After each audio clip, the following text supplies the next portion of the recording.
Good evening, everyone. The time is 7:34. I'd like to call this meeting to order. Vice President Ferguson, could you do Good evening, everyone. Eternal Father, we just give you the glory, the honor, and the praise. We thank you for keeping us yet another day, one day that we could come together and do the business of the city. Father God, we just ask for your presence. We invite your presence here. We invite your wisdom, your knowledge, and your wise counsel. We ask, Father God, that you would give us peace that surpasses all understanding. We ask these things in Jesus' name. Amen and amen. Amen. Thank you. Madam Clerk, could you do the roll call, please? Councilwoman Fareed. I don't see her from there. Councilwoman Guillaume.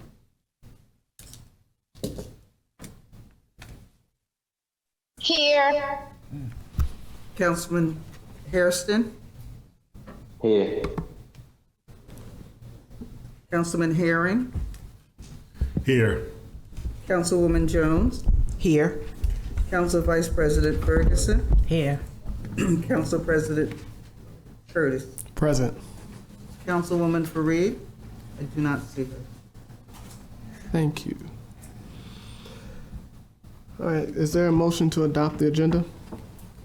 Council President, may I real quickly? Yes. I just wanted to say that I'm not sure if Councilwoman Fareed will be attending. She is dealing with an emergency. Thank you, Councilwoman Guillaume. Thank you. Is there a motion to adopt the agenda? So moved. Is there a second? I'll second it. Any discussion? Any opposition? Hearing none, by unanimous consent, the agenda is hereby adopted. All right, we have 4 items on the agenda today. We will save the budget for last and get the other two out the way. So we'll start with our 35-2023, a resolution to revise the rules and regulations and fee schedules for the Gold Room and Community Center at Woodmore Town Center. Madam Clerk. R35-2023, the sponsor is Councilwoman Robin Jones. Was heard on June 3rd at the public hearing. We're in regular session July 6th, and it was introduced on June 5th. A resolution to revise the rules, regulations, and fee schedules for the Gold Room and the Community Center at Woodmore Town Center. Whereas pursuant to Chapter 92 Gold Room, Section 92-1, Adoption of Rules and Regulations of the City of Glenarden Code, the City Council may adopt rules and regulations from time to time to govern the use and operation of the Gold Room, including the fees to be charged for set us. And whereas the community center at the Woodmore Town Center is often reserved for private event necessitating the need for rules and regulations for use. And whereas in 2012 the City Council adopted a fee schedule that reflected the fees to be charged for various types of events at the Gold Room. And whereas the types of events have changed due to legislation from Prince George's County. And whereas the rules and regulations are no longer pertinent to types of events that occur in the Gold Room. And whereas the work of the Gold Room coordinator has been expanded to include the community center at Woodmore Town Center, and this should be reflected in the name of the department and the title of this position. And whereas the staff has determined that in order to make the Gold Room a self-sufficient enterprise, these rules, regulations, and fees need to be updated to reflect current market conditions. And whereas the council has agreed that it is in the public interest to revise the fee schedule for the Gold Room to more fairly reimburse the city for costs and expenses associated with the maintenance of the Gold Room. And whereas the council has reviewed the proposed rules and regulations for the operation of the Gold Room, and whereas the council has determined that it is in the public interest to amend the rules, regulations, and regulations to ensure a more efficient and effective operation of the Gold Room. And whereas the council has determined that it is in the public interest, this is repeating itself. Now, therefore, it be resolved, the City of Glenarden Council, sitting in regular session the 6th day of July, 2023, does hereby declare the following. Number 1, the amended fee schedules for the Gold Room and Community Center at Woodmore Town Center, attached hereto and incorporated herein by adopted, and the amended rules and regulations of the Gold Room and Community Center at the Woodmore Town Center, attached herefor and incorporated herein by reference, be and are hereby adopted. Number 3, a new catering contract and liability waiver are hereby incorporated. Number 4, a new gratis application is hereby incorporated. Number 5, the new rental agreement is hereby incorporated. Number 6, the name of the department shall be the Special Events Department. Number 7, the name of the Gold Room Coordinator will be changed to Events Manager. And number 8, this resolution shall take effect immediately upon passage by the City Council. Thank you. Is there a motion to bring this to the floor for a vote? So moved. Is there a second? I will second it. Any discussion? Yes, Mr. President. Yes, Councilman Harry. Yeah, I just want to be sure, have all the changes been made that that's one thing when we do these, they really need to either highlight the changes in here that we made, because, I just want to be sure that they were all made in accordance to what we discussed at the last work session on this. I just want to be sure on that. Council President? Madam Clerk. Yes, the changes have been made, and Councilwoman Jones reviewed the changes before we posted everything. Okay, there is one thing on page 13, I think that should have been added, and I think I overlooked it after the fact. We were saying that, we were going to allow people to bring their own food in there, but they would have to sign a food waiver. But on page 13, item number 1, catering service options, renters may select a caterer of their choice to provide catering services for their scheduled event.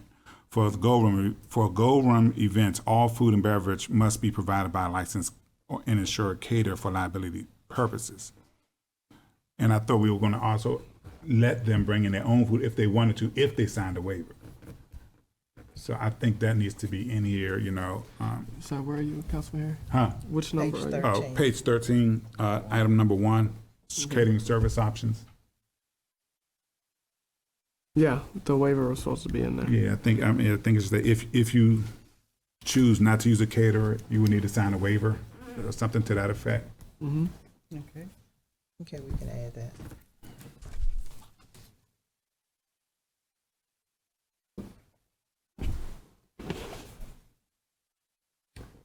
Was that all, Councilman Harris? That's it. Yes, thank you. Any other, I have one. Councilwoman Jones? And also in the resolution, line 51 and 52 need to be strict. We need to strike that because it's redundant. It's been said the second time. Lines 51 and 52 will be stricken from the resolution. Any other comments from the council?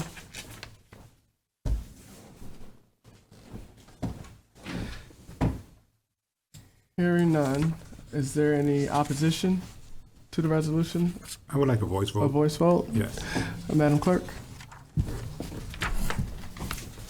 Council President, I'd like to note that Councilwoman Fareed has joined us. Thank you. The records show that Councilwoman Fareed is in attendance. Councilwoman Fareed, Yes. Councilwoman Guillaume, Yes, with revisions. Councilman Hairston, Yes, with the changes. Thank you.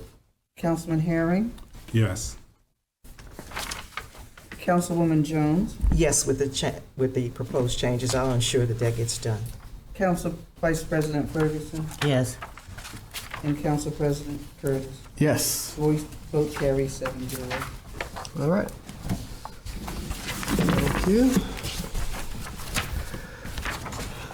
Next up is R-49-2023, a resolution authorizing the city to enter into an agreement with Red Speed MD LLC for automated traffic law enforcement system for vehicle speed enforcement on roadways throughout the city of Glenarden.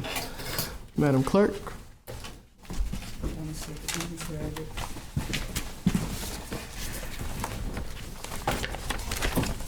Resolution 49-23, introduced by Council President Derek Curtis at the request of administration.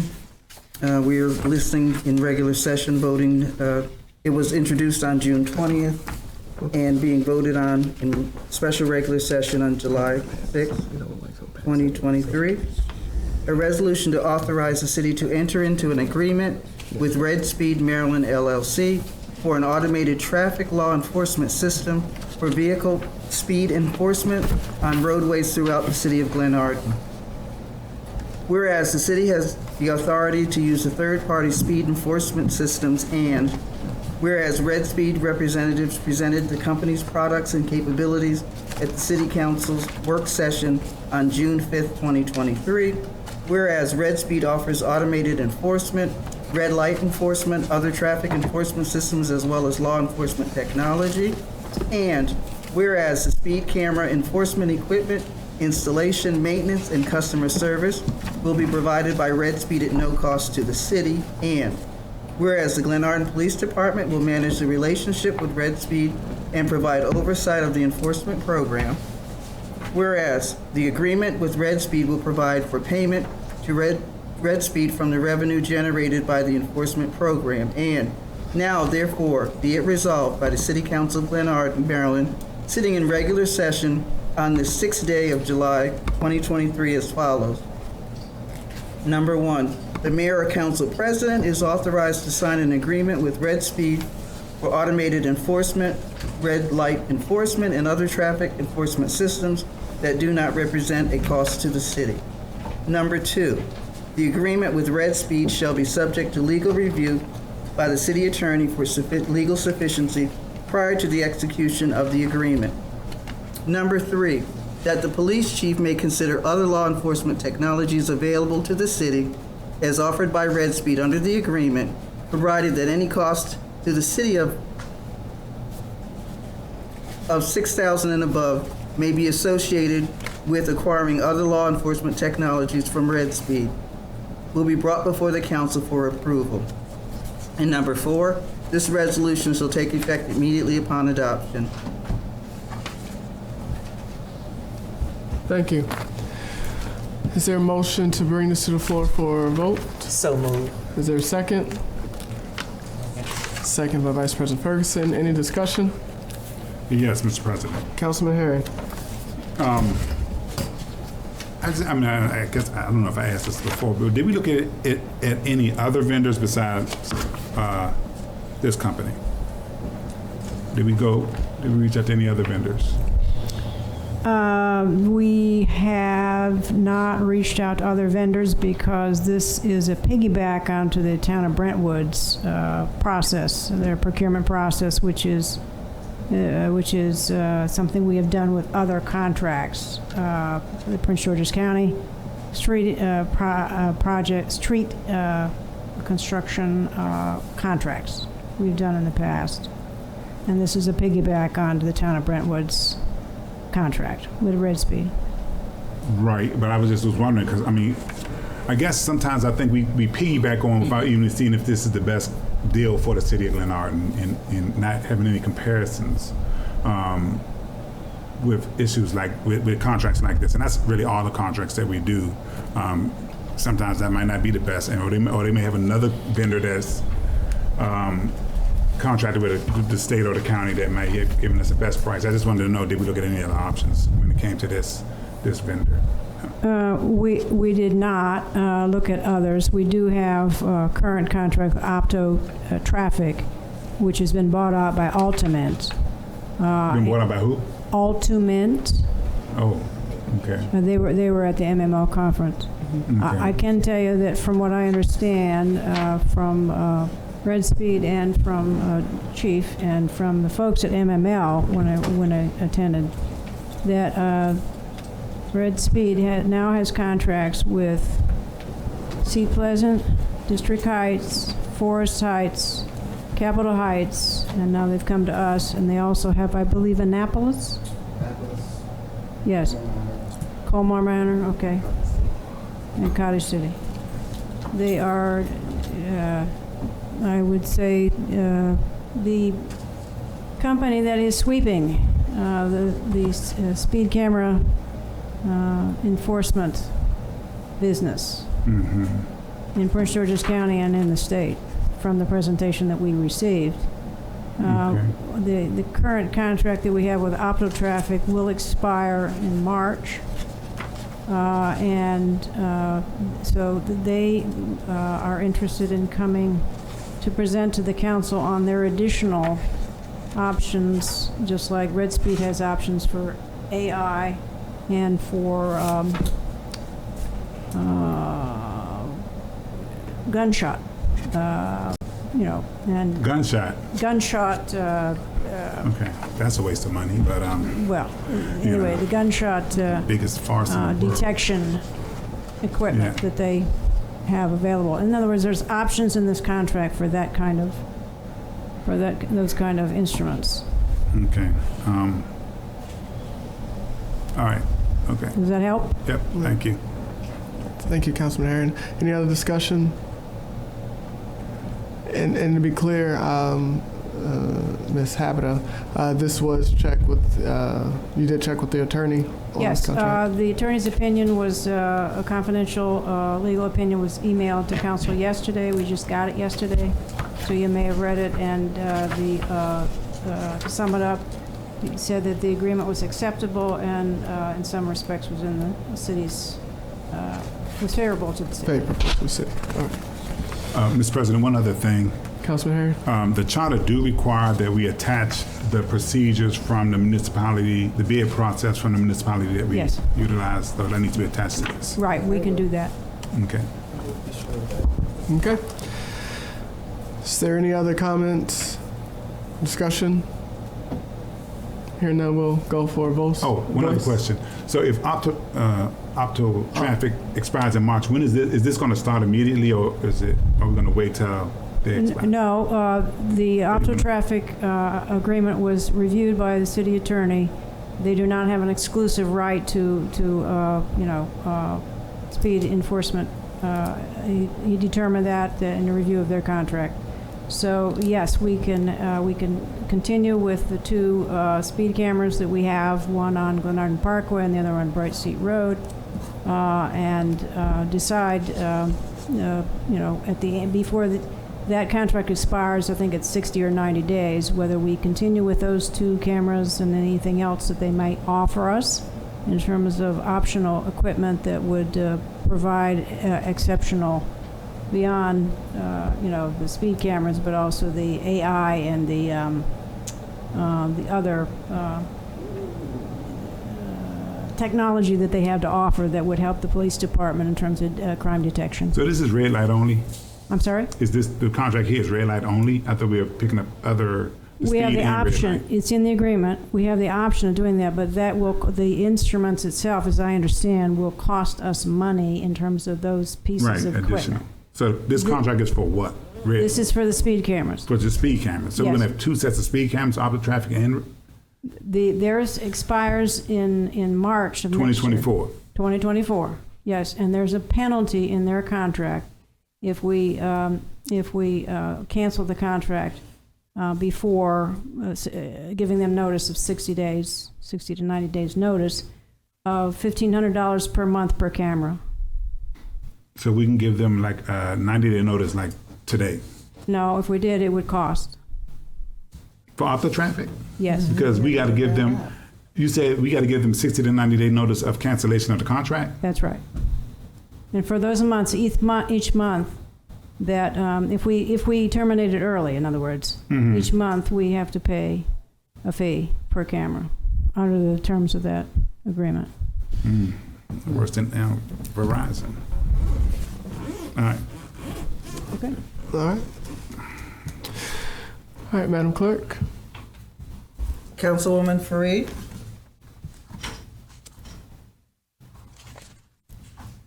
Councilwoman Fareed? Yes. Councilwoman Guillaume? Yes. Councilman Hairston? Yes. Councilman Herring? Yes. Councilwoman Jones? Yes. Council Vice President Ferguson? Yes. Council President Curtis? Yes. Vote carries 7-0. All right. Moving on to the most exciting piece of legislation tonight is the 2024 budget. No, all right.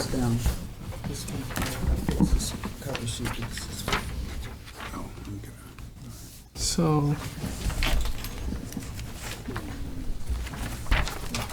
before we read it, first, entertain a motion to bring this forward as an emergency ordinance. And I guess during that discussion, I take it that we'll have some discussion or go in the next round. So, is there a motion to bring this forward as an emergency ordinance? So moved. Is there a second? I will second it. Any discussion? Hearing none, Madam Clerk, could you roll call for this to be as an emergency ordinance? Oh, one, I do have, so we got two here. Which one are we bringing to the floor? Good question. Yeah. So what we are bringing to the floor is the one that has the budget and classification together. So what there's been a lot of, well, not a lot of discussion because we can't discuss too much on the budget outside of the public view. But there's been some concerns brought forward and wanted to, we were just really stuck with how do we move forward, because where we left off the phone in the closed session the other night was that it was coming forward with the classification and the budget. So this one has the classification and the budget attached to it, and one of them actually just has the budget, but it includes the classification numbers. Staff and frankly myself didn't know how the council was going to proceed with the new development, so we just did two types. So I will say that we're bringing forth what we decided on with a 4-3 vote in the closed session, that we're bringing forth the budget with the classification. That is on the docket right now. Okay. All right, Madam Clerk, and this is just to be brought forth as an emergency resolution. Emergency ordinance, sorry. Pardon me. Emergency Ordinance 09-2023. The sponsor is... Madam Clerk, we're just bringing it. We're voting on whether it's going to come Okay, forward as sorry. an emergency ordinance. Councilwoman Fareed. Yes. I'm sorry, I didn't hear you, Councilwoman. Fareed. She said yes. I'm sorry. Councilwoman Guillaume. Yes. Councilman Hairston. You abstain. Councilman Herring. Abstain. Councilwoman Jones. Yes. Councilwoman Ferguson. Abstain. And Council President Curtis. I'll say yes, and it fails. Yes, fails. All right, so I will move to a brief discussion because one, it's not going to pass as an emergency ordinance, so I'll open the floor for discussion on one, how we can move this forward, whether we're going to go the regular route, which would take I think a couple months to pass, but I think that's futile as well. But just open the floor for discussion on the budget with the last minute concerns that people have, and then we will proceed from there based on discussion. So what I'll do is I'll give, if we could, give each member 5 minutes to start out.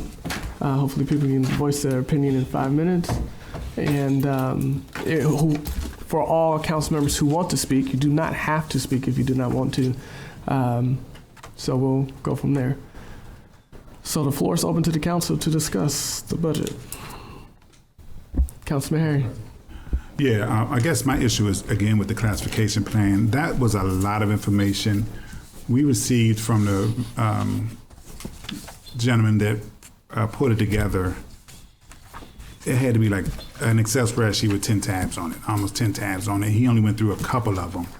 And so I wanted to get a clear understanding on how we derived at the numbers that we actually put in the budget for some of these salaries. Me personally, I think I would have brought the pay scale separately as a separate resolution or a separate ordinance to adopt that separately and separate from the budget. And then I could have went ahead and went into effect, because this pay scale isn't the issue. It's the salaries that I'm seeing in this budget that were brought forth by the gentleman that did it. And, he gave us his reasons on how he did it. I still think that we as a council should be going through the raw data to make sure that the numbers that he's providing us is accurate and true. Honestly, personally, me as a council person, I don't believe we should. We're rewarding from the top down. I think the people at the bottom need to be brought up before we hit the top levels. Top levels are getting nice increases, while the people at the bottom are getting $4,000. I think that needs to be looked at. I mean, my feeling is that we should basically, he gave us the number on what the financial impact would be to the city of Glenarden, and I think that number should be put into the general fund, the general operations budget. And we come back to it on recess and discuss it and see if everything that he's given us should be put in this budget. I mean, but y'all have the salaries in this budget already that he's recommended, and I'm still feeling that, again, the non-management staff are just getting basically a cost of living adjustment, while upper management is getting these nice increases. And again, also, me personally, a lot of staff have not even been here a good year or two, and they're getting these increases based on surveys that he gave out and job descriptions. And I think we needed to see the surveys and see how they were answered. Some people some people answer a survey and not put down everything that they do because they don't brag on themselves. And some people put a whole bunch of stuff on there and toot their own horn and get these incredible increases based on things that they may not be doing. I don't know, because I haven't seen the raw data. Again, I just think that we need to look at that and like I say, bring them from the bottom up, not the top down. And I think that's what we're doing in this budget. And I feel that we need to really look at this. My thing was give everybody the 4.9% increase cost of living adjustment, or the increase that we're looking at, and then come back and adjust the salaries based on the gentleman's findings and his information after we reviewed the raw data and can come to the conclusion that everything is accurate and satisfactory. I hate to give somebody something that they're either not entitled to, or not give somebody something that they should be entitled to. And I think it was so much information that he gave that I really didn't have a chance to really go over it and really dissect it with him, because by the time we finished, it was 11:30 at night. And, 11:30, nobody's listening to nothing nobody says. So those are my feelings on that. Thank you. Thank you, Councilman Harry. Any other discussion? I heard her first, so. Go ahead. Vice President Ferguson? Okay, I would like to start off by saying that I am all the way for the employees getting raises and coming up to market, because I've always thought that many are underpaid. So the problem I have is that the budget and then the raises and the classification, they are two separate projects. I really have a problem with them being combined and being voted as one, this one particular project. The other thing is when we had the presentation, again, that was like in a closed session after a full-blown meeting. And for me, I wasn't able to get all of the data as well. Things were explained, the different classifications. However, I did get some information. I spoke to this week, but again, the classifications were done in conjunction with the job description. However, I do not have that information. So while I just feel for myself, I can't vote on something that I don't have all of the facts. Again, and then again, like I said, this type of classification and increases is totally a different project than the budget. It's like you just, merging it all together. We're just gonna vote on it in one whop. And so I can't, in good conscience, vote on something that I do not have. I don't feel clear mentally, about it because I don't have all the facts. I've been told, I do believe that our treasurer has, I believe in, his ability to bring it forth, but I'm just saying as far as the work that was done, and for us to be able to vote, come to a conclusion after one session within like 30 minutes or an hour, I cannot do that because I would not make major decisions about my household, my finances. So I just need more information. But I do want to make it clear that I am all for the increases. Thank you. Thank you. I'll go to Councilwoman Jones and then Councilwoman Guillaume. Good evening. I just have a couple of things. The only thing that I saw in this budget that I would like to question is the fact that the council clerk was made exempt as if they're a management person. They are not management. That should not be a management position. It shouldn't be in the budget as a management position because the supervisor for the council clerk is the council president and the council vice president. The legislative body and the administrative arms of this government are two separate entities, and the council clerk should not fall under management for this budget. That needs to be taken out. The other thing that I saw in reading the resolution, I don't have any issue with including the classification. Wait just a second. With including the classifications, the salary increases, because the way I'm looking at this, even the resolution says that be it further resolved and ordained by the City Council of Glenarden that the FY 2024 classification and pay plan as attached is adopted to be implemented with an effective date of July 1, 2023 for the fiscal year 2024. So to me, that's telling me that, and I understand from some information that I got that they did give them the salary increases was 4.9. And then there were some persons that we wanted to bring up to get out of a poverty level salary. They were given a percentage higher in this budget. So if this is for me, would be a starting point for where if this classification and salary ranges is only for this FY 2024, then it seems like somewhere in between now and 2025 budget, we're going to go through and make sure whatever things that are not, because the city of Glenarden does not have a classification schedule for its employees. This is something that should have been adopted years ago. Whenever you have employees, this should have been implemented, and it was not. So we have to start somewhere And the somewhere would have been with this budget for the year 2024 to go ahead and I agree with what they gave. The council agreed to the 4.9, but the administration, the city treasurer and the city manager, who I have confidence in their ability to do this job, have for the persons that were under the poverty level of pay period for pay, they brought them up to a level of out of that poverty level. So I'm thinking, and you all can correct me if I'm wrong, the reason that you did this is because, and it's like I said, with the resolution, it says for the fiscal year 2024, this is what's going to be implemented. But by the time we get back to 2025, since this has never been implemented for the city of Glenarden, then during the 2024 budget period, we'll sit down and look at what needs to be tweaked, what needs to be corrected, what needs to be adjusted for the employees. But we have to start somewhere.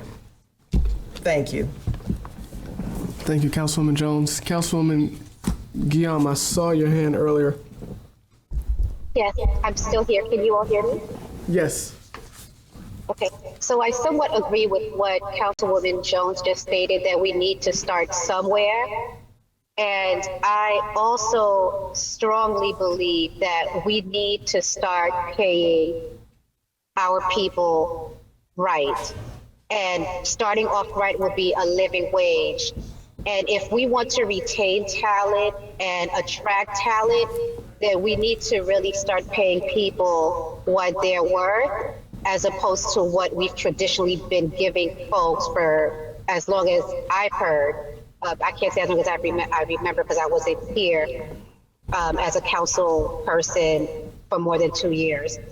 So that's that. My being a solutions-oriented person, I've heard several things, right? One of the things that I heard was we didn't have enough time to review the information. So what does that mean? Does that mean we then get the consultant that actually is an independent consultant, so he has no stake in this game?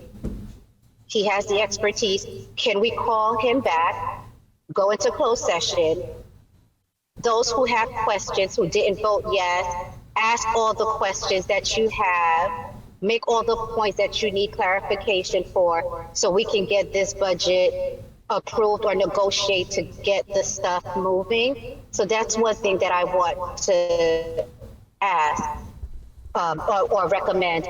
The other thing that I also wanted to state or ask for clarification is, I am not clear when I hear that we should separate the two as far as the budget and the pay scale.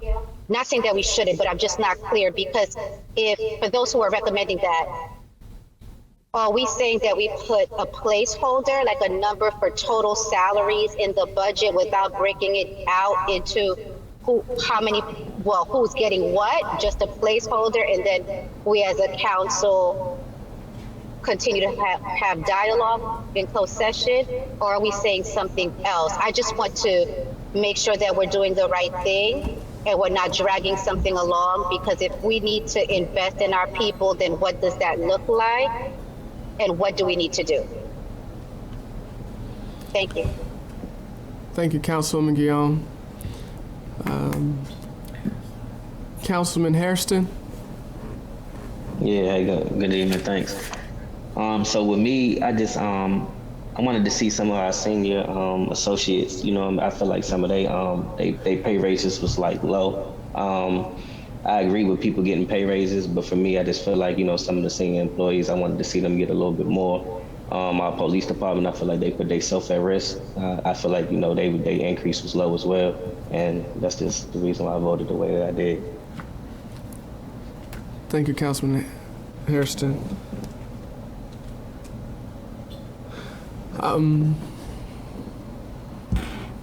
Councilman Guillaume, Councilman Guillaume. I did want to say that also. I just wanted to make a point that the more when we don't retain talent, the more we have turnover, such as the police department, the more it costs the city. I just want us to also be aware of that I've heard the chief of police mention this, and I heard the prior chief before him mention this, that the police officers are not getting paid. And I'm not just singling out the police department, but just speaking of that. Every time you have to get a new officer, you have to spend money to train them. You have to spend money to get uniforms. And that's money that the city does not have to keep wasting, my opinion. So again, if we invest in our folks and invest it in a fair and equitable way, I feel it's going to show everyone that we are not just concerned about our citizens, but we're also concerned about our staff. Thank you. So do you want to hash it out here? Do you want to hash it out here? I mean, all right. Thank you, Councilman Guillaume. So, Mr. Chair, may I speak? is it a procedural? Yes. And the reason why I'm doing this is because I present to you a summary each time I come of concerns. This type of discussion should not have taken place at this moment because the motion failed. So you don't bring it back to the floor. You can bring it back, reconsider at another meeting. Not at this particular time. It is obvious that the members have concerns and we're hearing the same thing, but you indicated that, well, I want to make a motion or state a motion to discuss this. This was not proper. But the reason why, and it hurts me that I'm bringing this up to the body because I don't have another opportunity to bring it up, and you don't respond to me when I write to you. So things are happening in a meeting that I could stop. You had another one where the attorney made a motion improper. Well, but I'm just saying, you know, if I'm going to help in some kind of way, and I'm saying it openly because you don't respond to me, and I keep seeing these errors that I could assist with. well, thank you. So let me first state out that I have not received one email. So, madam, Okay. I gave you your moment to speak. I have not received one email. I'm not saying that you have not sent the email. I don't know what happened. I look at my emails every day. I've not received one email. The only time that I've heard communication from you is when we've discussed over the phone and we discussed certain items, but not one time have I received an email. So I apologize if you've been sending something I haven't been getting it. We can talk after and see if you're sending it to the right email address, but I've not received one. Only time I've had communication with you is via the phone. That's it. And so, and I respect your expertise in procedural things. We have started down this path, so I'll finish it. But I respect the fact that it is out of order because the motion failed, so I do understand that piece. And so after we finish this discussion, we'll just move on. Is that okay with everybody here? All right.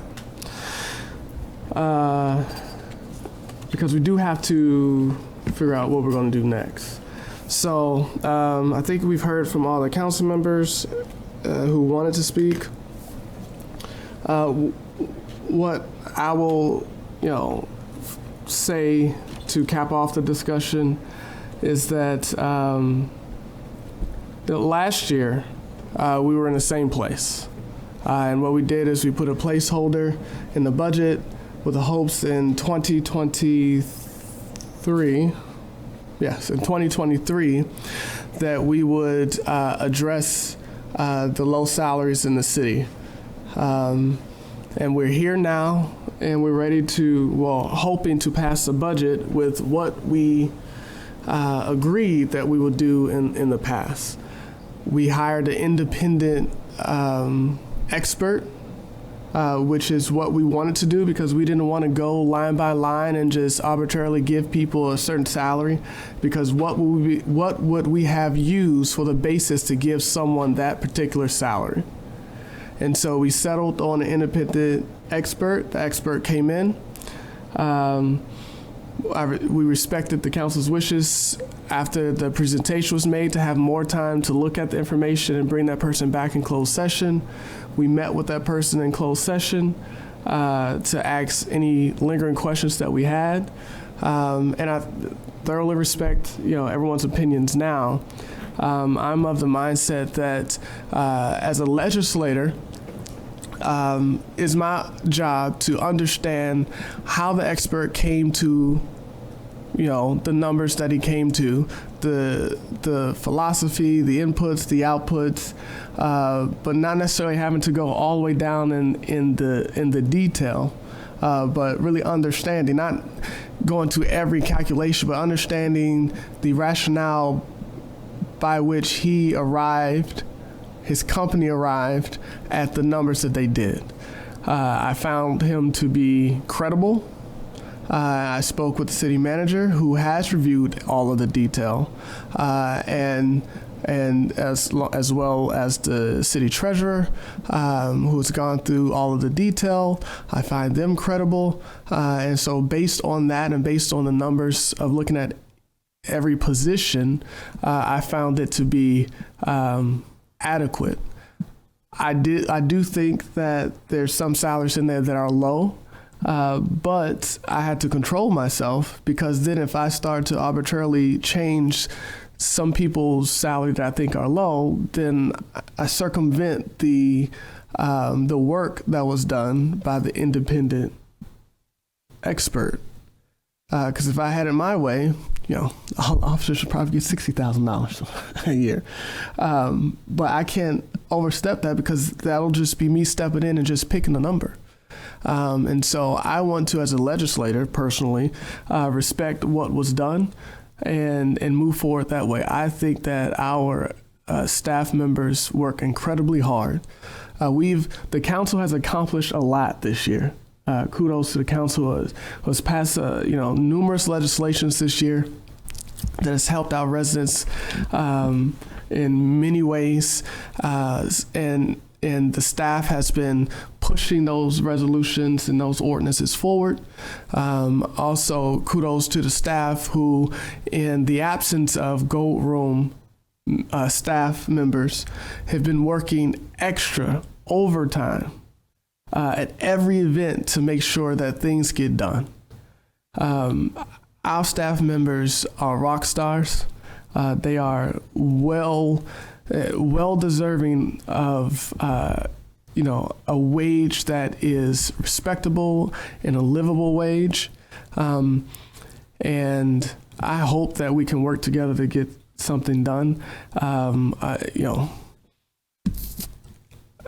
And that's where I will end, with where I think we are. Now we have to just decide where we go from here. And based on procedural issues, I think we already passed the agenda, so I don't think we can add anything else to the agenda. And the parliamentarian can correct me if I'm wrong, that we just have to move on, correct? 5 votes, you can, if they want to accept it, if you want to add something to it. Oh, so we can add something to it? If you want to, yes. Okay, just want to make sure I'm listening. Okay. Let me ask a question. Is that by a supermajority? A majority, yes. It's- Yes, sir. A supermajority 5 is required? Yes. Yeah, okay. I'm sorry, I just want to be clear. Is it a majority or supermajority? It's a majority. So It's a majority. 4 of the 7? Are you sure? It's 5. To yeah. amend- You have to am- 7 members, Right. 7 members, but it has to be a majority of the 7. So that's 4. That's 4, yes, To amend your agenda that's on the floor, yes. it takes 4. Now, and I read in Robert's Rule, it takes 5 to amend an agenda that's already been passed. Yeah, but it is a majority of the entire See, I don't know how you're counting the members online, but it is majority of the members, majority or more. Isn't it usually the majority of the members that's present? Yeah, but I don't know how you're. Yeah, and that's why I brought up with the Zoom, because you do run into that issue. Yeah, that's a issue right there. So I don't know how you. Yeah, we can talk about that. That's another issue. All right. What are we adding? What do we consider adding to the agenda? Well, I just want to stay in compliance with procedural process. And so if we're done discussion, because it looks like I violated that procedure earlier, as the parliamentarian said, it looks like we're done with this discussion, but I would like to also discuss where we go from here as it relates to the budget rolls forward as of July 1st. So we need to figure out, are we, going to come back in September and tackle this? Are we going to continue to tackle this in July? So we need to amend the agenda to add that to the agenda. So you're adding a topic of discussion. A topic of discussion. So, and I do that by a motion, correct? Yes. Okay. So is there a motion to add to the agenda the logistics of how we're going to move forward with the budget and the classification? So move. Is there a second? Second. Okay. Mr. Chair. Yes, Let ma'am. me ask, you already have the budget on here. Do you have the budget already on your agenda? Yes, but you You said, don't have to have a motion. I thought you said that it failed, and that's why we had to move on. Okay.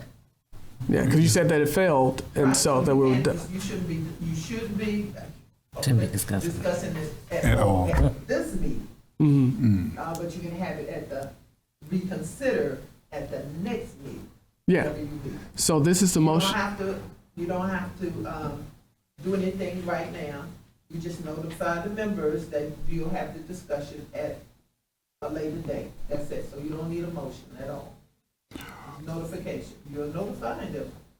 No, that's not what this is about. We're actually discussing how we're going to move forward. So are we going to, because we voted to go into recess, and based on that, I know council members have made different plans, and coming back might be, You're good. You're good. so we can discuss it without a motion. Yeah, how you move forward.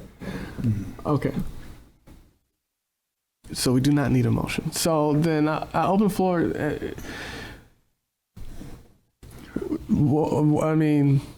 Are council members available to work through this in July, or are we just going to roll forward with the 2023 budget in 2024 to 2024 until we come back in September? Mr. President, Mayor.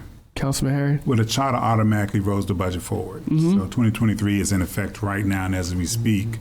I still feel that, like I said, not to penalize the employees, I still think if we're looking at giving them a 4.9% increase, that we do the 4.9% increase so that they will have something and put it in this 2024 budget and set the salaries increases that we're going to discuss based on this plan aside in the general operating budget, and then we can come back to it like we did last year and discuss how we're going to distribute that.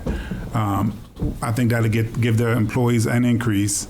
It'll get the budget moving for 2024, and it'll give us some time to discuss this pay plan and personally, I think we should bring the pay scale separately than the budget. It shouldn't be one piece. It shouldn't be one piece of legislation. So that is what I will recommend in order if we want to move it forward. Councilwoman Guillaume? So going to what Councilman Herring just stated, right? I just want to be clear because I don't want the parliamentarian to say that we're doing something wrong. So since the initial stuff for the budget failed, what Councilman Herring is stating is something we still have discuss. We would have to meet and discuss, right? Because right now we really can't make a motion for the budget anymore because that motion failed. Is that correct, Madam Parliamentarian or Mr. President? That's correct. Yes, Okay, that's correct. I don't want to take a. Okay, so if we can, I can't motion this, but if we can table what Councilman Herring stated and go back to what you were stating, what you asked, sorry, Council President, which was, are we willing to work through July or wait till after recess? I personally will be willing to work through July. So if and when we can suggest possibly what Councilman Herring stated, it will be done in the near present as opposed to the far future. So that's just why I'm saying yes. The other thing also is I want us as council members to be very careful as every time we say we're going to get back to reviewing something, to get back to reviewing something, it'll be 2025, it'll be 2026, and we'll still be in the same situation that we're in right now. So reviewing, our staff members should be getting paid. So to answer your question, Council President, make a long story short, yes, I am personally willing to meet in July. Not a lot, but meet to get this done. And I would recommend having the consultant present for those who voted no or abstained, to actually have an opportunity to ask all the questions that they wanted to ask. Thank you. Thank you. All right. Any other discussion before we settle on a date to come back? I'll ask how much more time, focusing on July and not the far future, how much more time will members who abstained need to feel like they have thoroughly gone through the information? Mr. President, Mayor. Councilman Harris? Honestly, I'm gonna tell you, I mean, looking at all those tabs and everything, because I'm a detail-oriented person. I like to know why I'm voting on it and how those numbers were derived at. I like to get as much information as I possibly can because I want to make sure that when we're dealing with salaries and people's incomes and their livelihood, I want to make sure we're fair across the board, as fair as possible. So when a citizen come to me and ask me a question, I can explain it to them in a rational way that they will understand. So I couldn't tell you how much time, and that's why I'm saying like I said, I'm available in July. I've sat here 18 years, and we've worked through July, August, and well into September sometime. I'm not expecting us to do that. But that's why my suggestion was, when we do speak on this, that, we just incorporate the 4.9% increase in this 2024 budget and take out those other increases, the 4.9% to their current salary, so that they get some increase, and then we'll come back later at a later date where we can have recess and come back in September, and we won't have to rush into it and discuss it. I mean, it all depends on how fast they want to get it done because, I'm available to, meet with this guy because, again, that is a concern of mine, how we derived at these numbers and that all the employees are being compensated fairly, and I'm not questioning anybody's ability. I just like to see for myself that what's being given out is given out. I mean, I did have that one concern about that code enforcement position and the requirements for that. That raises my red flags for me when I see things like that. So, like I said, I'm available. I don't know how much time I'm gonna need because I'm still looking over the file because, like I said, it's a lot of tabs, it's a lot of ins and outs, and like I said, and when the consultant even said, "Oh yeah, I don't know why that's a 1." Okay, that's a problem. Okay. Because it's a management position, and all the managers were 2s, so. Mm-hmm. Okay. So the only thing I'll add is that Mr. Everson is available, and so to avoid having to call a meeting and advertisement, if the 3 members would like to meet with Mr. Everson without having an official meeting, then that option is also on the table. Mr. President, may I'm the type of person that feels that the entire council need to be privy to the information that's being disseminated by a vendor that we're paying. I don't think the three of us are listen to the information, then we disseminate it to other council members if they ask questions. I think everybody should be privy to that. Should be privy to the information. We're a council, you know, it's not individuals. This individual conversations, you know, things get lost in translation. Somebody may hear something that another council member haven't heard. I've been plenty of times where, you know, we've had conversations and another council member like, oh, I just heard this, and they ask a question and I didn't even pick up on it. You know, I mean, a prime example is that car that's been in this budget for the longest time that we kept trying to take out. I didn't even catch it, but another council member did. Councilwoman Ferguson did. You know, so I just feel that it should be a meeting of the full council if they want to attend. You know, you only need 4 for a quorum. You know, everybody doesn't have to attend, but we just need 4 for a quorum. Okay, and that was just the option. Vice President Ferguson. Yeah, I just wanted to say that I'm available in July. I do hope that it wouldn't go beyond that because it's not only just the budget that's involved, but even within the budget, we have projects in the budget that people have already applied for assistance that, you know, we have to implement. The applications that have come forth for those offer projects. So I just think that we, you know, do whatever we need to do to get it done. Again, I'm not, you know, it's not the increases. It's just, like I said, just making sure that we're doing things right by just lumping everything together. That is my major concern, whether or not that all of that should be done. And so to get a better understanding of the legality of it and everything from that particular, the presenter. Thank you. All right. Question. Yes, Councilwoman Jones. I'm not sure if I'm hearing Councilman Herring correctly. You want the budget, the treasurer to give the employees a 4.9 increase? That's what's in this budget right now. Yeah, that's what's in this budget, but the budget failed, so Right. I don't agree of giving anything until the budget passes. If we're going to be, if the charter says we have to use the 2023 budget until such time as the 2024 budget is passed, then that's what we need to do. Mr. President? Should be about when you will meet, When you meet, not on the budget. not anything else. Okay, thank you. Thank you. I'm available in July. Thank you. All right.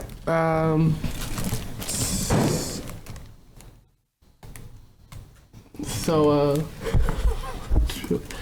is looking at our calendars, and by the way, we still have one more item on the agenda.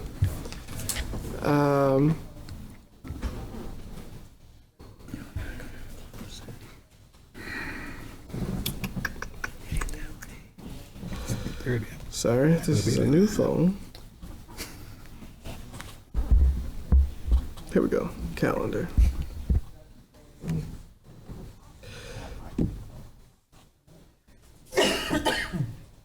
So then we have, or at least it's Monday the 10th? No? I'm available anytime in July. I mean, but as far as like, because I want to make sure that people who need time, you know, if Monday the 10th is too soon, you gotta let me know so we don't back here in the same. What is the purpose of Monday the 10th? To discuss the budget. To start hashing things out. Are we bringing the gentleman on Will he board? be on board? Now we could ask him if he could come, but that's fine. Isn't that what the issue is? That's the issue, yeah. Yeah, I'm just putting options out here. That's issue for certain people, but you know, like you said, other council members who do not want to come to participate in that don't necessarily need to be here for that. So if we all agree that, you know, Monday we will come here, we'll get on the phone with, not come here, but we'll be virtual and meet with Mr. Everson again. Is that enough time for concerned council members to go through the data, have their questions? That's right. Sounds like fireworks. One second, I think that it is fireworks. Could you? Thank you. Will you have time to go through the data, prepare questions for Mr. Everson between now, Thursday, and Monday. Because what I don't want to do is I want to make the best use of our time. And if Monday is too fast, then we can try to shoot for Wednesday. But you guys need to, give me some feedback. So, because I don't want to waste your time, and I want to maximize everybody else's time. Mr. Chair, what you're doing is reconsidering the contract, I think, for the budget. No, we're talking about the salary classification. Salary class, so you're reconsidering. Yeah. That's what you're doing, yeah. reconsidering. Mm-hmm. Bring a reconsideration back. Yeah, so we're looking at a date. Council President, if I may? Yes. Is this going to be a closed session? It will likely be a closed session. Okay. I'm just asking because, Mr. Gray may not be able to be there. That's fine. It'll be virtual and it'll be closed. I think Mr. Gray will be fine Okay. if he's not there. For the record, I'm good whenever. Just let me know. Okay, so we're going to land on the 10th because I don't hear any opposition. Maybe we need to push it out, just to be sure. All right. So he said he's good. Mr. Harrison, Councilman Harrison said he's good with whatever. So then Councilman Harrison said let's push it out. So how about Wednesday, the 12th? Yes, that'll work. I'm unavailable on the 12th or the 13th. Okay. Tuesday. Is there? Even Monday would be good. Well, Councilwoman Guillaume, are you comfortable with us moving forward, or would you like to be in attendance? I am absolutely fine with you all moving forward. Okay. Thank you for asking. All right. Any other opposition? 10th? I'm sorry. We've switched to 12th. 12. We can, I think, Ms. Habita, you correct me if I'm wrong, Mr. Everston is he in Utah? He's 2 hours behind. Okay. So then we'll actually wait to see it when he's available, and hopefully we can do this around 6:30 and fluctuate between around that time. Good? All right. I think that discussion is closed. The only other item on the agenda is to go into closed session to discuss a legal matter, which should really be brief. So I'll go ahead and read that. The council reserves the right to go into the closed session anytime during a public meeting pursuant to annotated code of Maryland State Government Article 10-508A. The council by majority vote may retire to executive or closed session at any time during the meeting. Should the council retire to executive or closed session, the chair will announce the reasons and a report will be issued at a future meeting disclosing the reasons for such closed session. Having said that, is there a motion to go into closed session? So moved. Moved by Councilwoman Jones, second by Councilman Herring. Sorry about to call you Hairston. Any discussion? Hearing none, Madam Clerk.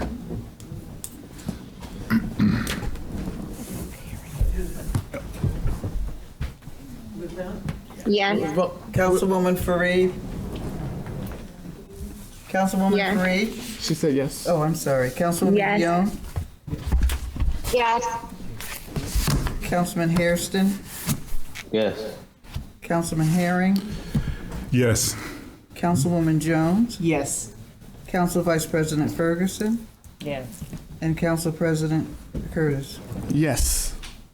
Vote carries 7-0. Thank you. The vote carries. The open portion of our meeting is now closed. Thank you very much.